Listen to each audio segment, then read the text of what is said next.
Bueno, buenos días. Como ya lo dijo Valentina, vamos a hablar de hemorragia gastrointestinal de origen variceal que hacer en urgencias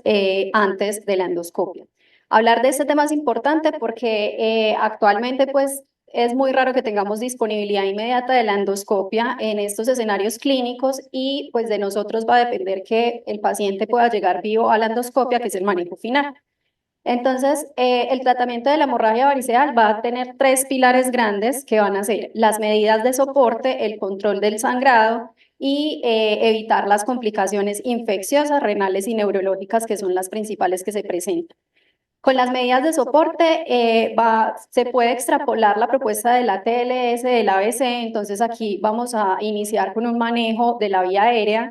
y en la circulación nos dan pues como dos herramientas que son el aporte de cristaloides y de sangre. Y en el control del sangrado va a ser uno de los tratamientos más importantes porque digamos que atacamos directamente la fisiopatología de la enfermedad, reduciendo la hipertensión portal mediante algunos vasoactivos. Y las complicaciones entonces las vamos a evitar con el uso de antibióticos, manteniendo una adecuada volemia y con el uso de lactulosa para evitar la encefalopatía.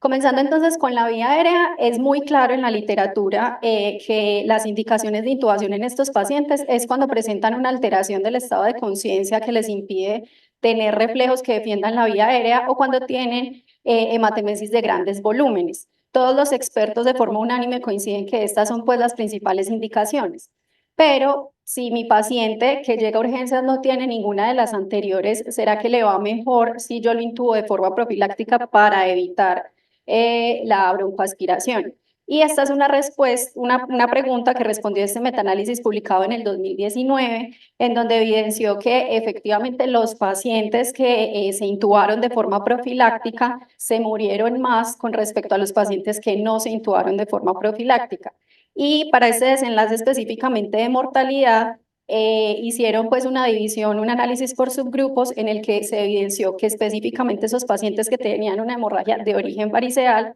se morían más con respecto a los que tenían hemorragia de otro origen.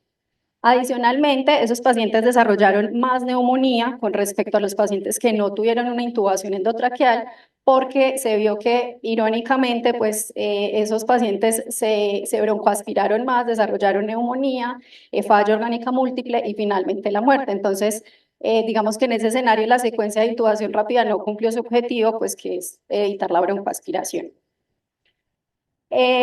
Otros estudios, ya evaluando otros desenlaces, han reportado que la intubación profiláctica sí disminuye el riesgo de resangrado en estos pacientes a 24 horas y a 6 semanas, pero eso no necesariamente se traduce en una disminución en la mortalidad, como lo vemos pues en este estudio publicado en 2024. Entonces, en conclusión, con respecto a la vía aérea en estos pacientes, tenemos que definitivamente solo se deben intubar a los que tienen una alteración del estado de conciencia o que tienen hematemesis de grandes volúmenes. Los otros pacientes no se deberían intubar de forma profiláctica porque les aumentamos el riesgo de mortalidad y de neumonía. Con respecto a la circulación, entonces sabemos que estos pacientes van a perder grandes volúmenes y generalmente son pacientes cirróticos que ya de por sí, como lo explicaba el doctor Daniel, tienen un volumen efectivo bajo, entonces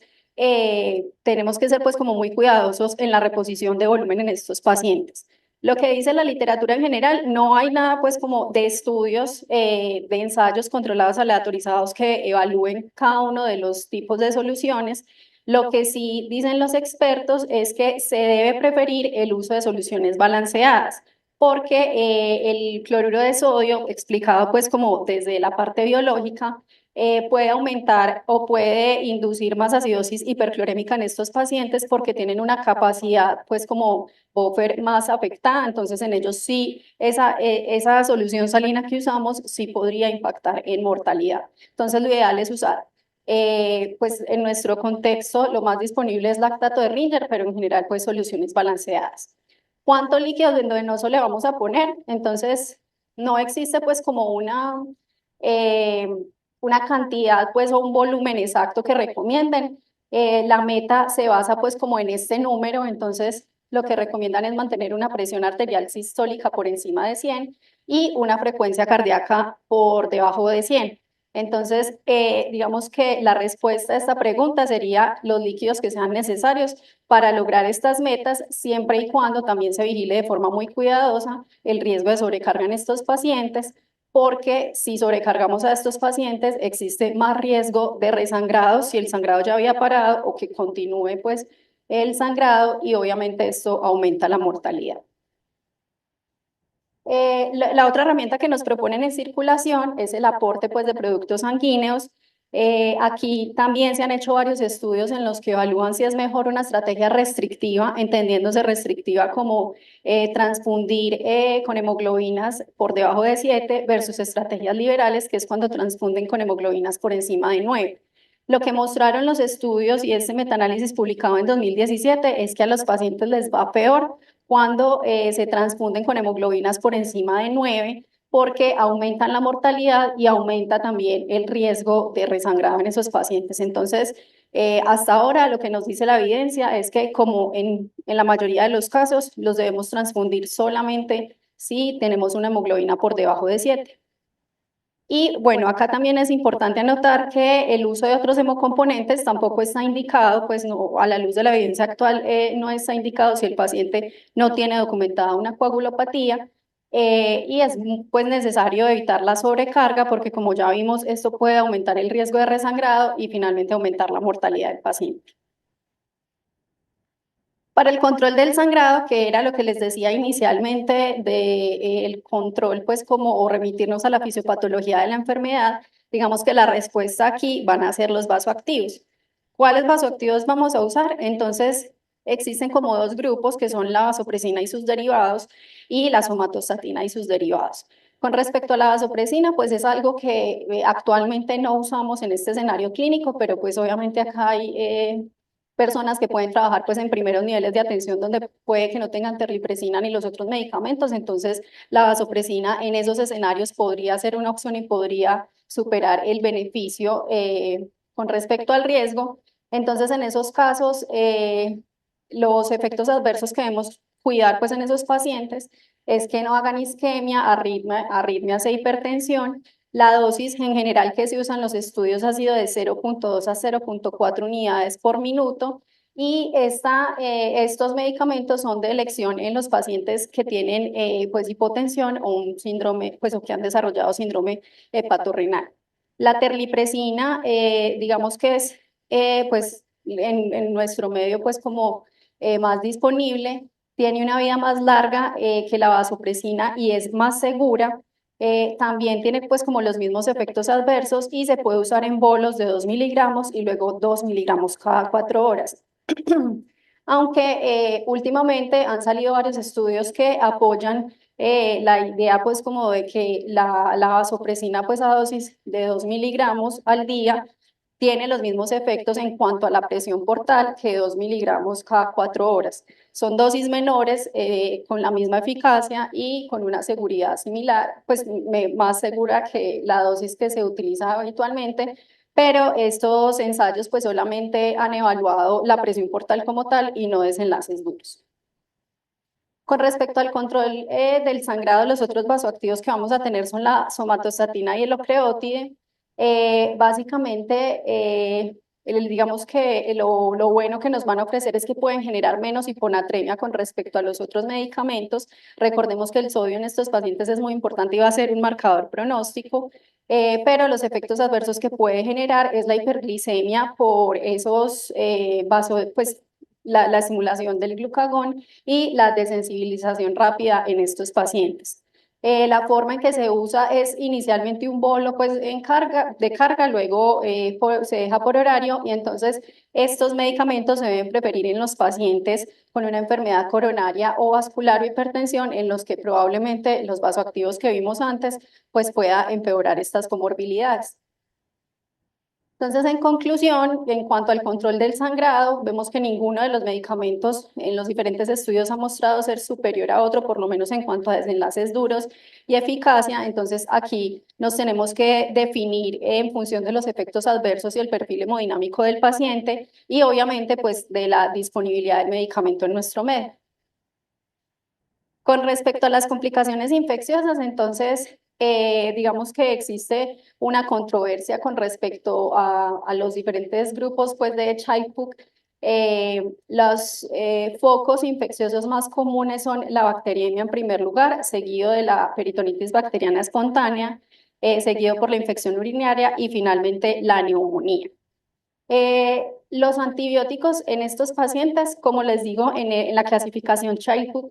no tiene pues como evidencia, entonces ahí todavía es muy controvertido el uso de antibióticos, pero en la clasificación B y C sí se recomienda porque se ha visto que el 20% de los pacientes ya llegan infectados y el 50% restantes van a desarrollar una infección en el transcurso pues de la hospitalización. Entonces, en ellos sí se debería iniciar rápidamente el antibiótico.